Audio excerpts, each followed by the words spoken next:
स्वागत करतो। आज प्रचाराचा 5 वाजेपर्यंत शेवटचा दिवस होता। आम्ही प्रचार सभा घेत होतो, तुम्हीही सगळं कव्हर करत होते। तुम्ही आता जरा रिलॅक्स वाटताय, तुम्हाला अजून बातम्या पाहिजेत। मी रिलॅक्स आहे। मी संपूर्ण महाराष्ट्रामध्ये फिरलो, जवळपास 75 पेक्षा जास्त सभा घेतल्या, काही 20-25 ह्याच्यावर घेतल्या, ऑडिओ व्हिडिओवर डायरेक्ट, आणि जिकडे पोहोचलो नाही तिकडे व्हिडिओच्या माध्यमातून पोहोचण्याचा प्रयत्न केलेला आहे। पण सभांना मी पाहिलं की आतापर्यंतच्या इतिहासामध्ये कधी एवढा प्रतिसाद सभांना मिळाला नव्हता। तेवढा दांडगा प्रतिसाद सगळ्या सभांना मिळाला।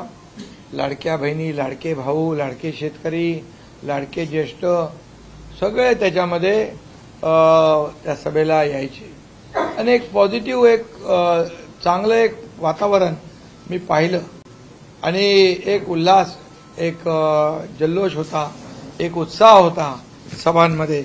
आणि त्यामुळे सरकारने जी 2-2.25 वर्षामध्ये केलेली कामं जी आम्ही लोकांच्या समोर मांडत होतो, आणि 2.5 वर्षात महाविकास आघाडी सरकारने जे काही काम केलं, जो विरोध केला, ज्या प्रकल्पांना स्टे दिला, ज्या प्रकल्पांमध्ये स्पीड ब्रेकर टाकला, म्हणजे उदाहरणार्थ मुंबईतले प्रकल्प आपण पाहतोय, कोस्टल आहे, MTHL आहे, म्हणजे अटल सेतू आहे, मेट्रो 3 आहे, मेट्रोचे प्रकल्प आहेत, कारशेड आहे, त्याचबरोबर जलयुक्त शिवार योजना आहे, मराठवाडा वॉटर ग्रीड आहे, जलसिंचनाचे प्रकल्प आहेत, असे अनेक, समृद्धी महामार्ग आहे, अशा अनेक प्रकल्पांना खो घालण्याचं काम महाविकास आघाडीने केलं। आणि म्हणून माझं ओपन त्यांना आव्हान होतं की तुम्ही 2.5 वर्षात काय केलं आणि आम्ही 2-2.25 वर्षात काय केलं, होऊन जाऊ द्या समोरासमोर, दूध का दूध, पाणी का पाणी। कारण त्यांनी बंद पाडलेले प्रकल्प आम्ही सुरू केले, बिफोर टाइम कंप्लीट केले। आज मेट्रो 3चा उपयोग तुम्ही करताय, आज कोस्टलचा उपयोग तुम्ही करताय, अटल सेतूचा तुम्ही उपयोग करताय, समृद्धी हायवेचा उपयोग करताय। असे जे काही प्रकल्प आहेत, या राज्याच्या हिताचे प्रकल्प आम्ही पूर्ण केले, आणि नवीन प्रकल्पांना देखील चालना आम्ही दिली।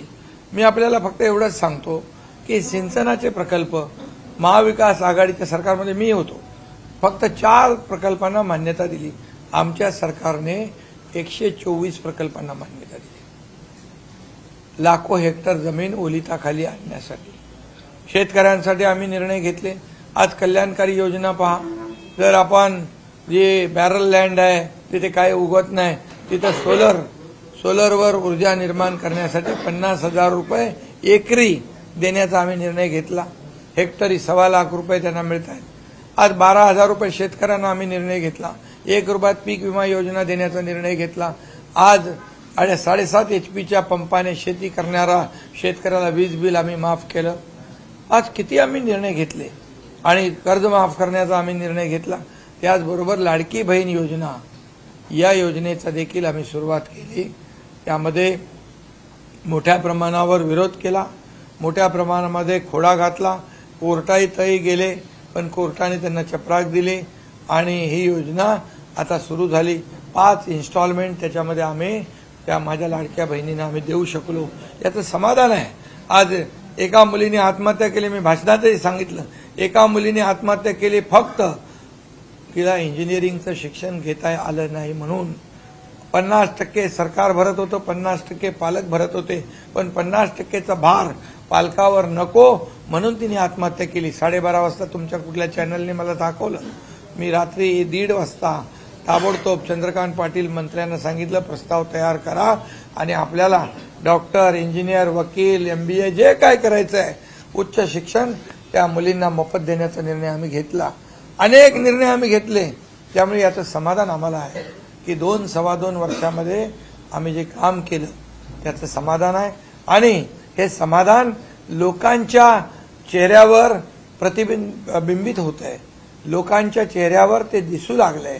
म्हणून सभांना प्रचंड उत्स्फूर्त असा प्रतिसाद आम्हाला मिळाला आणि म्हणून मी आपल्याला एक प्रामाणिकपणे सांगतो, मी काय खोटं बोलणार नाही, मला असं ती सवयी नाही आणि फेक नॅरेटिव्ह पसरवायची सवय नाही आहे.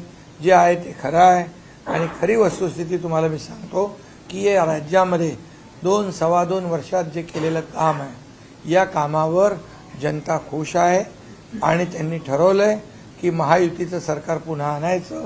आणि मी तुम्हाला पूर्णपणे खात्रीने सांगतो की येत्या 20 तारखेला लोक भरभरून मतदान करतील आणि 23 तारखेच्या रिझल्टमध्ये महायुती पूर्ण बहुमताने या राज्यामध्ये पुन्हा येईल, कारण ही काळाची गरज आहे असं लोकांचं मत आहे. या निवडणूक प्रचारामध्ये विरोधकांनी प्रामुख्याने कृषी उत्पन्न मालाला हमीभाव मिळत नाही या संदर्भात खूप प्रचारामध्ये मुद्दे उपस्थित केले. विशेषतः सोयाबीन उत्पादकांना हमीभाव मिळत नाही आणि कापूस हे 2 मुद्दे प्रामुख्याने. आम्ही लोकसभा इलेक्शन झाल्या हेक्टरी 5,000 रुपये सोयाबीन, हेक्टरी 5,000 रुपये कॉटन याला आम्ही तात्काळ अनुदान दिलं, त्याचं वाटप सुरू झालं. आणि मी पियुष गोयल आपले मंत्री महोदय आहेत, त्याचबरोबर अमित भाई आपले सहकार मंत्री आहेत, त्यांच्याशी बोलून मी तात्काळ त्यांना विनंती केली तर हमीभाव सोयाबीनला 4,892 रुपये देण्याचा निर्णय झाला. 15% मॉइश्चर असलेलं सोयाबीन 1 किलो पण कुणाकडे असेल तेही खरेदी करण्याचा निर्णय झाला. त्यांनी सांगितलं किती केंद्र तुम्हाला वाढवून पाहिजे त्याची सूची आम्हाला द्या आणि त्यामध्ये बिलकुल कुठेही काय हायगाय होणार नाही. त्याचबरोबर कापसाचं जे आहे कापसाला देखील जवळपास 7,152 रुपये हमीभाव मिळेल. कुठला तो आपला 1-2 प्रकारचे कापूस आहेत त्यामध्ये मध्यम आणि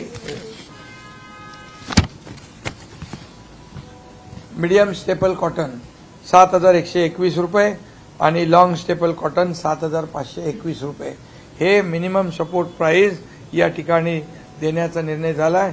कॉटन कॉर्पोरेशन ऑफ इंडिया हे सगळ्या केंद्रातून हे कापूस खरेदी करतील.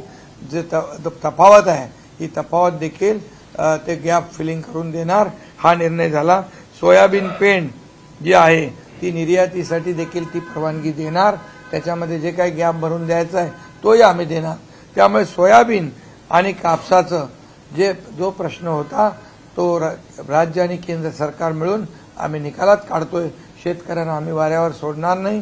कांद्याचा विषय होता, कांद्याचा विषय देखील आम्ही एक्सपोर्टवरचा बॅन काढला आणि त्या कांद्या व्यापाऱ्यांना देखील पैसे मिळू लागले. शेवटी शेतकरी हा आमचा अन्नदाता आहे. हे विरोधक भडकवत आहेत, विरोधक खोटी दिशाभूल करतायत. आता मी सांगतो आमच्या सरकारमध्ये 2 वर्षामध्ये शेतकऱ्यांना अतिवृष्टी अवकाळी गारपीटमध्ये 15,000 कोटी रुपये नुकसान दिलं. आज एनडीआरएफचे नियम आम्ही पूर्ण बदलले. 2 हेक्टरची 3 हेक्टर मर्यादा केली. सततच्या पावसाचं नुकसान मिळत नव्हतं ते आम्ही देऊ लागलो. गोगलगाईने केलेलं नुकसान कधी आयुष्यात मिळालं नाही ते आम्ही दिलं. त्यामुळे शेतकऱ्यांना आता वाऱ्यावर आम्ही सोडलेलं नाही, सोडणार नाही. आज मागेल त्याला सोलर, मागेल त्याला शेततळं हे देण्याचं आम्ही केलं. आणि दुसरी गोष्ट शेतकऱ्यांना जोडधंदे म्हणजे त्यांना 12,000चे आता 15,000 आपण करतोय, त्यांना सोलर देतोय. यासाठी देखील किंबहुना ज्या योजना 1 रुपयात पीक विमा योजना देणारं पहिलं राज्य आहे. आणि म्हणून आतापर्यंतच्या 2-2.25 वर्षात शेतकऱ्यांवर महायुती सरकारने 45,000 कोटी रुपये योजनांवर खर्च केलेले आहेत.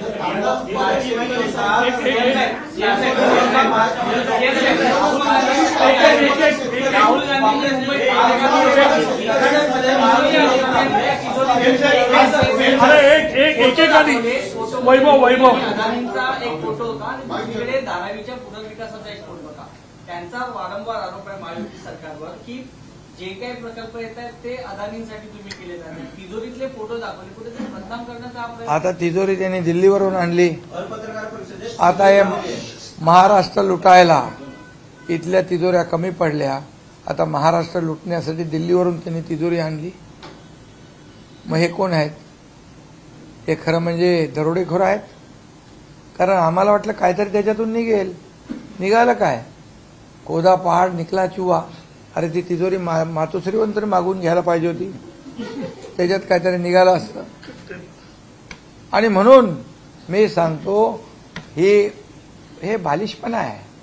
हे अदानी, आम्ही जमीन अदानीला दिलेली नाही, आम्ही जमीन DRPला दिलेली आहे. 2 लाख लोकांना घरं देण्याचा निर्णय तिथं होतोय. उबाटाचं सरकार होतं त्यावेळेस सांगितलं फक्त पात्र लोकांना द्या, पात्र लोकांना द्या, जे कोणी असतील ते पात्र लोक. आम्ही सांगितलं जेवढे लोक राहतात त्या सगळ्यांना द्या. आता 60,000ला देण्याचा निर्णय कुणाचा होता? उबाटाचा होता. आमचा निर्णय 2 लाख घरांना देण्याचा निर्णय कुणाचा आहे? आमचा आहे. आणि त्याचबरोबर अगोदरचं टेंडर तुम्ही रद्द का केलं? कुणासाठी रद्द केलं? कशासाठी रद्द केलं? मग तुम्ही सरकारमधून बाहेर पडल्यावर तुम्ही अगोदर तर त्यांच्याबरोबर चांगलं साठलोटं होतं, बैठका होत होत्या. एक माझ्याकडे फोटो आलाय, त्याची गाडी कोणतरी चालवत होता, रोहित पवार त्यांची गाडी चालवताना दिसतोय. उद्धवजींच्या बरोबर त्यांच्या बैठका झालेल्या दिसत आहेत. मग का बिनसलं? कुठं फिसकटलं? आणि मग आता तुम्ही त्यांना विरोध करू लागलेत. म्हणजे तुम्ही जेव्हा सत्तेत होतात तेव्हा तुम्हाला माहित होतं हा प्रोजेक्ट आपल्या हातात आहे, आपण कॅप्चर करून मलिदा काढू. आता विरोधी पक्षाच्या भूमिकेत गेल्यानंतर तुम्ही त्याला विरोध करताय. अरे ते गरीब लोक कसे राहतात? हे चिखलात राहतात, सिवरेजच्या पाण्यात राहतात, संडास बाथरूमचं पाणी वाहतंय, तिथं लोक राहतात. तुम्ही तर चांगले माड्या बंगले बांधताय, तुम्ही तुमचं जीवनमान सुधारवताय. अरे बांधा, 1 बंगला बांधा, 2 बांधा, 3 बांधा, पण त्यांना तुम्ही खितपत ठेवलंय त्या घाणीमध्ये. एका घराची किंमत 1 कोटी रुपये. 2 लाख घरं त्यांना मिळणार. 2 लाख घरं, 2 लाख कोटीची घरं त्या आपल्या धारावीवाल्यांना जर मिळाली तर तुमच्या काय पोटात दुखतंय? का त्यांना गरीबाला गरीबच ठेवायचं? गरिबी हटाव, गरिबी हटाव म्हणणाऱ्यांना गरिबी हटली नाही, गरीब हटला. आणि म्हणून माझं आव्हान आहे की धारावीकरांनी कुणाच्याही राजकारणाला बळी पडू नये. त्यांनी स्वतःचा फायदा कशात आहे ते बघायला पाहिजे. आणि म्हणून आम्ही पूर्ण निर्णय घेतलाय डीआरपीच्या बाजूने. डीआरपी म्हणजे गव्हर्नमेंट कंपनी, नो अडाणी. आणि म्हणून जे ते म्हणतात टीडीआर मध्ये पण आम्ही कॅपिंग टाकलंय. तुम्ही एवढ्याच याच्यामध्ये तुम्ही घेऊ शकता, एवढ्याच रेटमध्ये, म्हणजे रेडी रेकनरच्या यापेक्षा तुम्ही जास्त दर घेऊ शकत नाही. हे कॅप आम्ही टाकलंय. आणि जे लोक मुंबईमध्ये इतर ठिकाणी ज्यांना घरं मिळतील त्यांना देखील मालकी हक्काने देण्याचा निर्णय आम्ही घेतलाय. ही जमीन जी आपण देतोय अदानीला नाही, डीआरपीला देतोय. आणि म्हणून आशिया खंडातली सगळ्यात मोठी झोपडपट्टी जर पुनर्विकास झाला तर या राज्याचं नाव मोठं होणार आहे. ते 2 लाख लोक दुआ देतील. का शाप घेताय? आणि म्हणून एक दिवस हे धारावीकर तुमच्या विरोधामध्ये आंदोलन केल्याशिवाय राहणार नाही. जेव्हा त्यांना कळेल हे तुम्ही का सगळं लढवताय, का भांडवताय, स्वतःच्या पैशासाठी, स्वतःच्या स्वार्थासाठी, स्वतःच्या सेटिंगसाठी.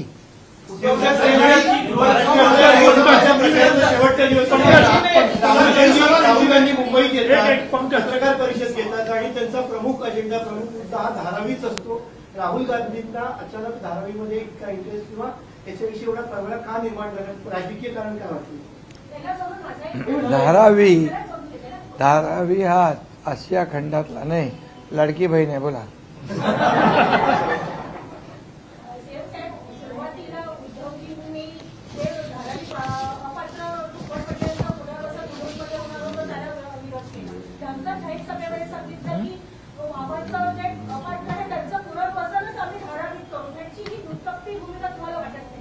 काय हा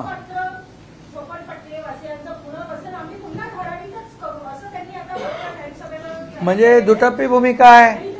तुम्ही आधी सांगितलं फक्त पात्र लोकांना द्या. पात्र लोक 60,000 आहेत, 2 लाख लोक सगळे आहेत. म्हणजे तुम्ही आधी सेटलमेंट केलं, त्याला फायदा होईल असं बघितलं. 1,20,000 लोकांना बेघर करायचं तुम्ही ठरवलेलं, पण आम्ही ते होऊ देणार नाही. म्हणजे पूर्णपणे याच्यामध्ये तुमचं मॅच फिक्सिंग बिघडलेलं आहे. आणि तुम्हाला जे पूर्वी जे ठरलं होतं ते आता फिसकटलेलं आहे. आणि म्हणून माझं एकच प्रामाणिक मत आहे, या धाराविषयी आम्हाला काही त्याच्यामध्ये आम्हाला काही वैयक्तिक स्वार्थ नाही आहे. आम्हाला त्याच्यातून काही मिळवायचं नाही. आम्हाला त्याच्यातून पॉलिटिकल फायदा मिळवायचा नाही आहे. आणि आम्हाला कुठल्याही प्रकारचं क्रेडिट घ्यायचं नाहीये. आम्हाला एवढंच आहे की धारावी हा प्रकल्प जागतिक दर्जाचा आहे. याला स्पेशल प्रोजेक्टचा आपण स्टेटस दिलेला आहे. 2 लाख लोकांना जर आम्ही घरं दिली तर त्यांचा दुवा मात्र मिळाल्याशिवाय राहणार नाही. हाच आमचा स्वार्थ आहे. आणि म्हणून मी म्हणेन, मागाशी तुम्ही म्हणाला टप्पी मिळाले नाही मणी म्हणून सोडले अदानी.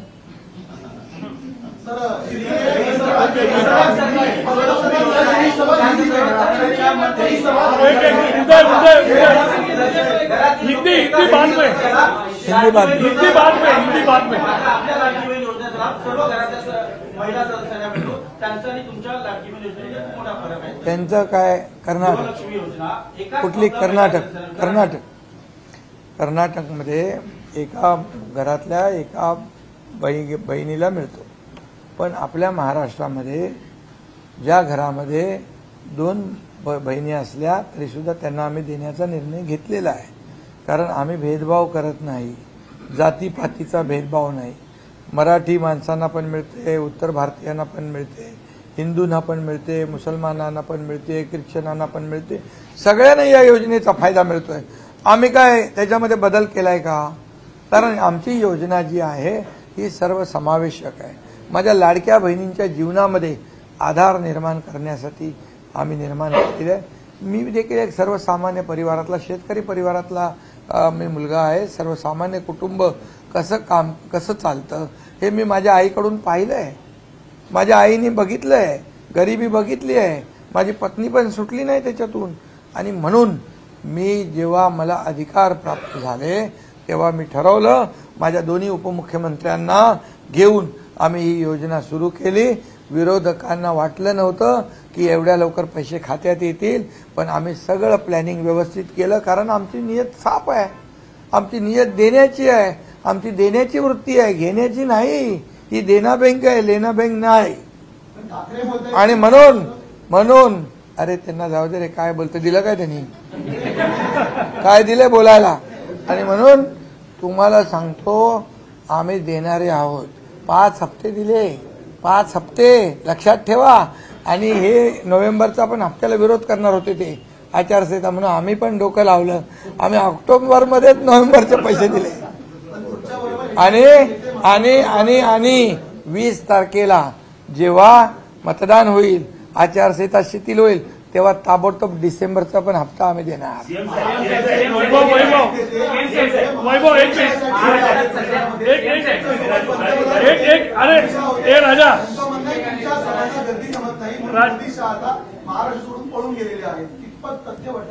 अरे बाबा, ही जनता जनार्दन, आणि तुम्ही पत्रकार साक्षीदार आहे ना, तुम्ही पत्रकार साक्षीदार आहेत ना. तुमचे प्रतिनिधींना विचारा ना, यांच्या सभा कुठल्या कोपऱ्यात घेतात, कुठल्या हॉलमध्ये घेतात, कुठला असा बोर्ड बघतात की ते मार्केटचे लोक असतात, रहदारी. अरे आमच्या सभा बघा, लोकांचं एक्सप्रेशन बघा, चेहरे बघा लोकांचे, माझ्या लाडक्या बहिणींचे, भावांचे. उमड पडते एकदम गर्दी. लोक बघत असतात कधी लाडका भाऊ येतोय, कधी आम्ही त्याला भेटतोय, कधी त्याच्या हातात राखी बांधतोय, कधी त्याला ओवाळतोय. हे बघा ना तुम्ही. वैभव, तुमचं सरकार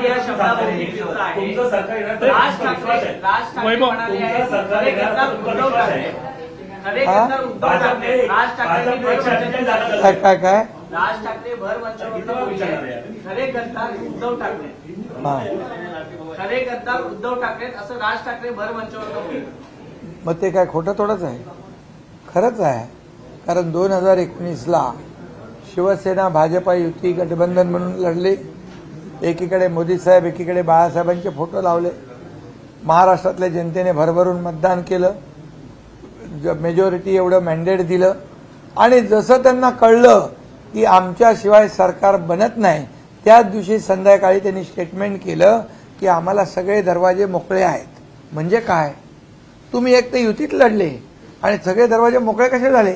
म्हणजे तुमचं अगोदर ठरलं की सरकार बनवायचं काँग्रेस बरोबर आणि मुख्यमंत्री पद घ्यायचं स्वतःच्या स्वार्थासाठी, स्वतःच्या मोहापायी, खुर्चीसाठी. तुम्ही बाळासाहेबांचे विचार सोडले, बाळासाहेबांच्या विचाराच्या विरुद्ध तुम्ही आघाडी केली आणि नैसर्गिक या महाराष्ट्रातल्या जनतेच्या पाठीत खंजीर खुपसला, भारतीय जनता पक्षाच्या पाठीत खंजीर खुपसला, मग खरे गद्दार कोण? बरोबर ते बोललेत. मग तुम्ही आम्हाला जे रोज हिणवता त्याचा तुम्हाला अधिकार आहे. आम्ही तर उलट आम्ही सांगितलं पुन्हा आपण झालं जे झालं, पुन्हा तुम्ही शिवसेना आणि भाजपचं सरकार तयार करा, गठबंधन सरकार येऊ द्या, कोणी काय बोललं ठरलं जाऊ द्या, आता पुन्हा आपण येऊ. पण त्यांना 5 वर्ष मुख्यमंत्री म्हणून काम करायचं होतं.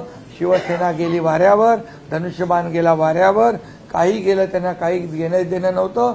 शिवसैनिकाचं खच्चीकरण होत होतं, शिवसैनिक जेलमध्ये जात होते, आमदाराला निधी मिळत नव्हता. आणि हे सगळं जे आहे त्या सगळं जे पाहिलं आपण, आणि त्यामुळे आम्ही हा निर्णय घेतला, लोकांच्या मनातलं सरकार स्थापन केलं. आणि आज मला अभिमान आहे की लोकसभेमध्ये त्यांच्यापेक्षा स्ट्राईक रेट आमचा जास्ती, त्यांच्यापेक्षा वोट शेअर आमचा जास्ती. त्यांनी 13 लढलो, आम्ही समोर समोर फाईट केले, आम्ही जास्ती जागा जिंकलो. हे लोकांनी प्रूव्ह केलेलं आहे. आणि म्हणून राज ठाकरे बोलले ते बरोबर आहे, ते अगदी बरोबर आहे. स्वतःच्या गिरेबांमध्ये झाकून बघायला पाहिजे. अरे किती लोक येत आहेत आज आमच्याकडे, 50 आमदार, 13 खासदार, शेकडो हजारो सरपंच, ग्रामपंचायत सरपंच, लोकप्रतिनिधी, लाखो शिवसैनिक, हे सगळे गद्दार आहेत. हे सगळा कचरा आहे. जे गेला तो कचरा, आता राहील काय? मग एवढाच कचरा राहील. अरे एक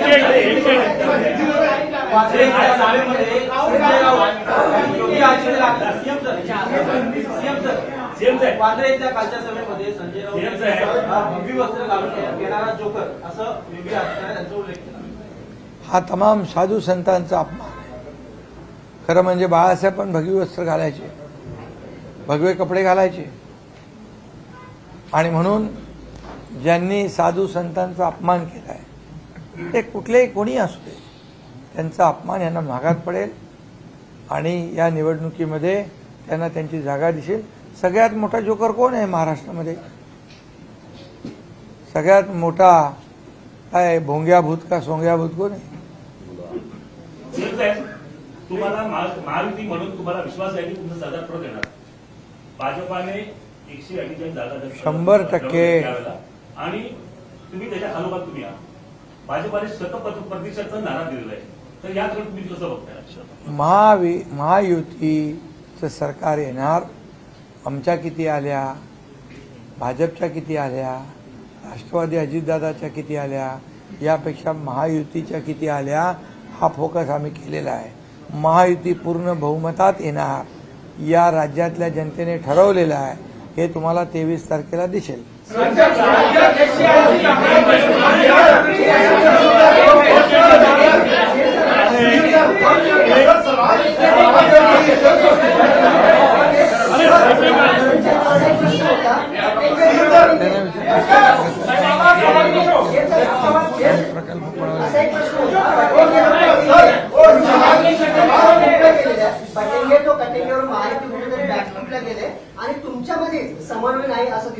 कोण बॅकफुटला गेलंय? काय झालंय? तुम्ही सगळे आखाडे बांधता. अरे बाबा, अरे काय अर्थ घ्यायचा? का वाकडा घेताय? सरळ घ्या ना. अरे बाबा, जर मोदीजी म्हणाले एक आहे तो सेफ आहे, का एक होऊ नये? एक होऊन मतदान करू नये? तुम्ही निवडणूक आयोग म्हणतो मतदान करा, पर्सेंटेज वाढवा, सगळं वाढवा. मग काय झालं? एक होऊन मतदान करा. या राज्याला, या देशाला सुरक्षित ठेवायचं असेल तर आपली एकजूट पाहिजे. आता आपल्याच राज्यातले नेते काँग्रेसचे विदेशात जाऊन आपल्या लोकांची बदनामी करतायत, पाकिस्तानची बोली बोलू लागलेत, आणि मग आज 370 कलम हटवा म्हणून बोलू लागलेत. म्हणून आपल्याला एक होणं गरजेचं आहे. म्हणून मोदीजी म्हणालेत, त्यांनी काय असा धर्माचा विचार केला का? महाविकास आघाडीने फेक नरेटिव्ह केलं तसं त्यांनी पसरवलंय का? या धर्माने एकत्र या, या धर्माच्या विरुद्ध हे करा. आणि म्हणून मी आपल्याला एवढंच सांगतो, आप बोल रहे हैं कि बार-बार एमपीए ने स्पीड ब्रेकर लगाए, विरोध किया, कितने आपके पास कुछ लिस्ट है क्या? ये देखिए मैं बताता हूँ. स्पीड ब्रेकर माझ्याकडे रेडी आहे. हे बघा, हे स्पीड ब्रेकर आहे. हे स्पीड ब्रेकर आहे, हा स्पीड ब्रेकर आहे. याच्यामध्ये तुम्हाला मी सांगतो 8,89,105 कोटीचं म्हणजे 9 लाख कोटी कामांना स्पीड ब्रेकर टाकलेला आहे. Mumbai Ahmedabad Jaitapur power project, Barsur refinery, Vadhavan port, Dharavi redevelopment, Gargai dam, Mumbai central public park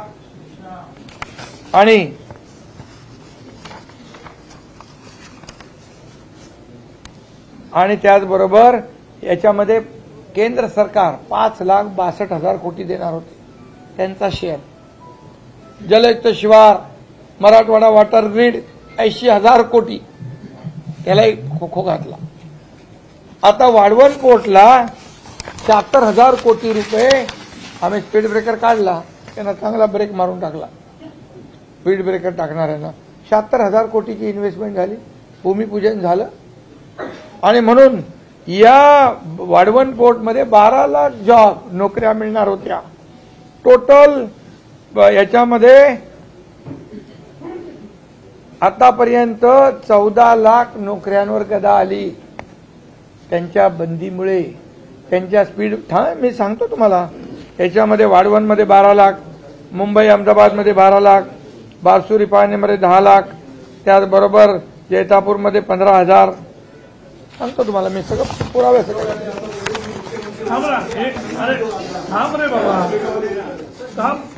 Mumbai metro 14,000 कोटी रुपये लॉस झाला, 14,000 कोटी वाढले. गारगाईमध्ये 1,200 कोटी वाढले त्यांच्या विरोधामुळे. आणि हे तर याच्यामध्ये आणखी सांगतो तुम्हाला, धारावी रिडेव्हलपमेंटमध्ये 2 लाख घरं वंचित ठेवतात. आणि तुम्हाला मी आणखी एक गोष्ट सांगतो, 15 वर्षात या मुंबईचं वाटोळं कुणी केलं? खड्ड्यामधून प्रवास करायला कोणाला लावला? तुमच्या पत्रकार लोकांना पण जेलमध्ये टाकलं ना, खड्ड्यावर गाणं बनवलं, टाकलंय ना त्यांना. म्हणजे काळ्याचं पांढरं, पांढऱ्याचं काळं करायला 3,500 कोटी रुपये 15 वर्षात खर्च केले. कुणाचे पैसे केले? आम्ही आल्या सगळे रस्ते कॉन्क्रीटचे करा म्हणून आम्ही सांगितलं, आणि पुढे खड्डेमुक्त मुंबई होणार. डीप क्लीन ड्राईव्ह आम्ही केलं, प्रदूषण मुक्त मुंबई होणार. आणि एसटीपीचं पाणी आता पण समुद्रामध्ये दूषित पाणी सोडतायत. आम्ही 7 एसटीपी मंजूर केले. 2-2.5 वर्षात सगळं पाणी स्वच्छ होऊन जाणार आणि पाणी निळशार समुद्राचं होईल. समुद्राचं प्रदूषण कमी होईल. का नाही केलं हो त्यांनी? का फक्त पैसे खाल्ले कोविडमध्ये? का फक्त पैसे खाल्ले डेड बॉडी बॅगमध्ये? का पैसे खाल्ले कोविड सेंटर खोटं दाखवून खिचडीमध्ये? हे पाप आहे. आणि म्हणून याचा जबाब त्यांना या निवडणुकीत द्यावा लागेल. मी आपल्याला एवढं प्रामाणिकपणे सांगतो.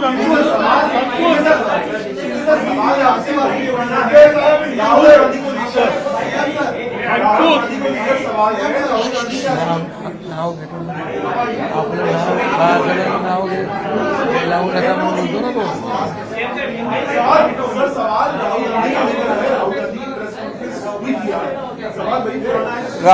राहुल गांधी जी ने आज एक यहाँ पर बड़ी तिजोरी लाई थी. हमें लगा महाराष्ट्र को कुछ देने के लिए लाए हैं, लेकिन उन्होंने तो उस तिजोरी में से निकाला क्या? अदानी का फोटो निकाला.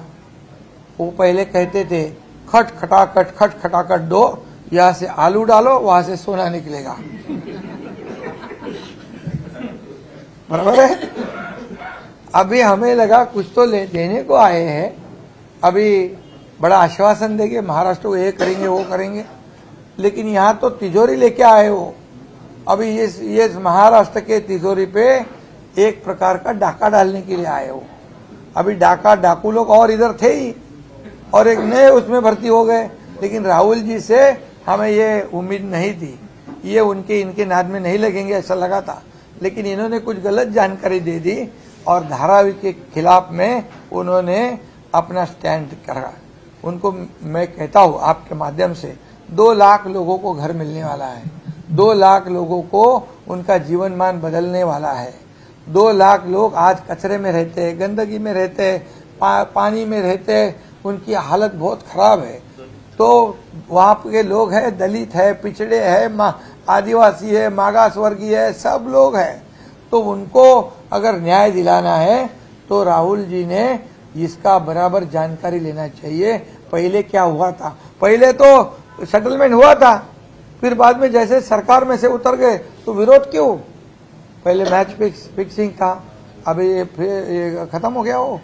और इसीलिए मैं कहूंगा कि ये धारावी को सभी लोगों ने प्राथमिकता देनी चाहिए। ये आसिया का सबसे बड़ा नंबर 1 प्रोजेक्ट है, ये स्पेशल स्टेटस दिया हुआ है। और धारावी के लोगों को मैं अपील करूंगा कि राजनीतिक लोगों को बाजू में रखो, आपका फायदा किसमें है वो देखो। हमारे को उससे कोई लेना देना नहीं है, हमें कोई क्रेडिट लेना नहीं है। हमें सिर्फ 2 लाख लोगों को, एक घर 1 करोड़ का, 2 लाख करोड़ के घर लोगों को मिलेंगे।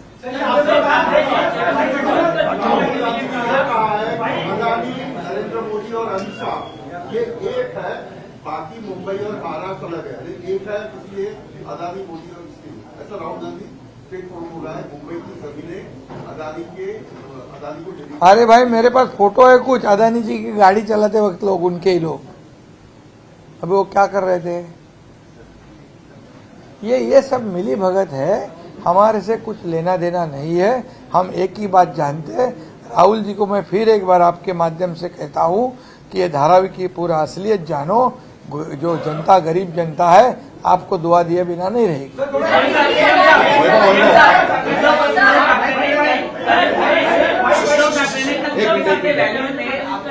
पिताजी का नाम लिया, बाप का उल्लेख किया, बोला कि मेरे बाप का फोटो, हिम्मत है तो मेरे बाप का फोटो वहां से हटा दो और आपके बाप का फोटो लगाओ, है हिम्मत तो चुनाव लड़के दिखाओ। अरे मेरे बाप का नाम है संभाजी शिंदे और मेरा नाम है एकनाथ संभाजी शिंदे।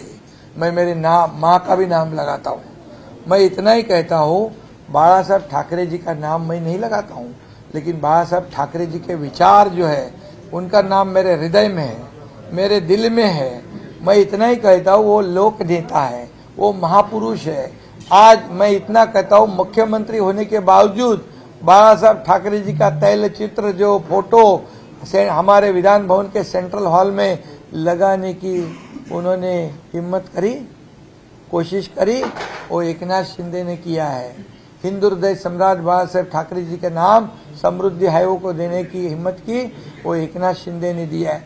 मैं इतना कहता हूँ कि वो तो उनकी तो प्रॉपर्टी है, हमने तो उनको प्रॉपर्टी उनकी दे दी। हमारे पास बैंक के खाते के पैसे भी मांगने आए 50 करोड़, हम बोले इनको तुरंत दे दो, इनको बाला साहब नहीं चाहिए, पैसे चाहिए, वो पैसे हम दे दिए। अभी मैं इतना कहता हूँ कि उनको तो बाला साहब ठाकरे जी का नाम लेने का अधिकार है कि नहीं, इसका भी संशोधन करना पड़ेगा, क्योंकि 2019 में उन्होंने ये अधिकार गवा दिया है। क्योंकि बाला साहब ठाकरे जी ने कहा था ये कांग्रेस के साथ नहीं जाना, ये कांग्रेस हम दुश्मन है, लेकिन वो उन्हीं के साथ गए। इसलिए मैं तो कहूँगा बाला साहब ठाकरे जी तो लोक नेता है, हमारे महाराष्ट्र के वो बाप है, महाराष्ट्र के देव, हम भगवान मानते थे उनको। तो लेकिन मैं इतना ही कहूँगा, उनको, उन्होंने बाला साहब, उनका नाम जो है वो खुद के नाम से उद्धव बाला साहब ठाकरे, वो 5 अक्षर अगर बाजू करेंगे तो उनकी क्या हालत होगी महाराष्ट्र में, ये जरा उन्होंने सोचना चाहिए। हम तो कार्यकर्ता है, अरे हम तो संघर्ष में से आए हैं। म्हणाले बघा हे माझे कपडे आहे, युरिन पॉट पण आहे। अरे काय आहे याच्यामध्ये बघा, ते पैसे आम्हाला माहित आहे, त्या बॅग मध्ये काय नाही मिळणार। या बॅग जाणाऱ्या होत्या, येणाऱ्या बॅग तपासा ना, त्यांना कंटेनर लागतात, बॅग नाही।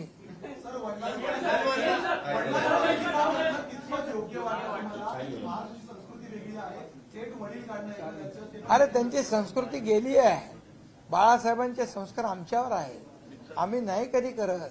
त्यांनी विकली संस्कृती, त्यांनी घाण ठेवली, आता ते बिथरलेत, त्यांचा गोंधळलेत। त्यांना एकनाथ शिंदे म्हणजे खाऊ का गिळू म्हणतोय, म्हणून 10 दिवस थांबा म्हणालेला जेलमध्ये टाकतो।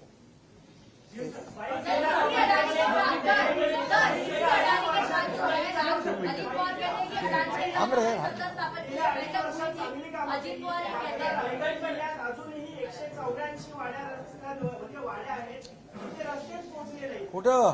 रायगड जिल्ह्यात. अरे बाबा, आता आम्ही 45,000 गावात पांदन रस्ते करण्याचा निर्णय घेतलाय. लवकर तुमची इच्छा पूर्ण होईल. उद्धव ठाकरे बोलले. त्यांचा 20 तारखेला मतदान होणार आहे. 23 तारखेला निकाल आहे. जो शपथविधी होईल त्यानंतर पुन्हा आम्हाला एकनाथ शिंदे मुख्यमंत्री पदावर पाहायला मिळतील. बघा, हा एकनाथ शिंदे हा काम करणारा कार्यकर्ता आहे. मला समाधान आहे की 2-2.25 वर्षात आम्ही एवढं काम केलंय. विकास, कल्याणकारी योजना आणि या राज्याचा सर्वांगीण विकास, आम्हाला समाधान आहे. आणि मला याच बलबुत्यावर लोकांमध्ये जे परसेप्शन आहे, आज पुन्हा एकदा ही महायुतीचं सरकार आणण्याचा विडा संकल्प लोकांनी घेतलेला आहे. आमच्यामध्ये काहीही असं नाही मला करा का तुला करा, आमच्याकडे रेस नाहीये. रेस होती गल्ली बोळात दिल्लीच्या, मला करा मला करा मला करा चालले होते. पण आम्ही त्यांचा चेहरा त्यांच्या आघाडीलाच नाही चालला तर राज्याला कसं चालेल?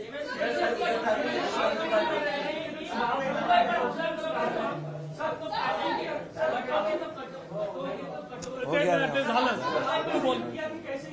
आइडियोलॉजिकल चुनाव है, लेकिन इस दफा धर्मयुद्ध का भी मुद्दा छिड़ा, जिसको लेकर अब उद्धव ठाकरे ने रिएक्ट किया है कि मुसलमानों को पता चला कि हमारा हिंदुत्व है वो सही हिंदुत्व है और इसीलिए वो हमारे साथ जुड़े. देखिए, बाला साहब ठाकरे जी का हिंदुत्व हम आगे बढ़ा रहे. वो हिंदुत्व व्यापक, उसमें दूसरे धर्म का, मजहब का अपमान करना, अनादर करना बिल्कुल नहीं है. हमारी परियोजना जो है, आज सब योजनाओं में सभी जाति पाति के लोग फायदा उठा रहे हैं. केंद्र की मोदी जी की जो योजना है उनको भी सभी लोग जाति पाति के लोग फायदा उठाते हैं. गरीबी हटाओ गरीबी हटाओ गरीबी हटाओ, कांग्रेस ने कहा गरीबी हटी नहीं, गरीबी हट गया. लेकिन 25 करोड़ लोगों को गरीबी से बाहर लाने का काम मोदी जी ने किया है. उसमें कौन सा फर्क किया है? सभी लोग, आयुष्मान भारत, महात्मा ज्योतिबा फुले, जनधन योजना, लाडली बहन, लखपति दीदी, ड्रोन दीदी, क्या फर्क है? क्या फर्क किया है?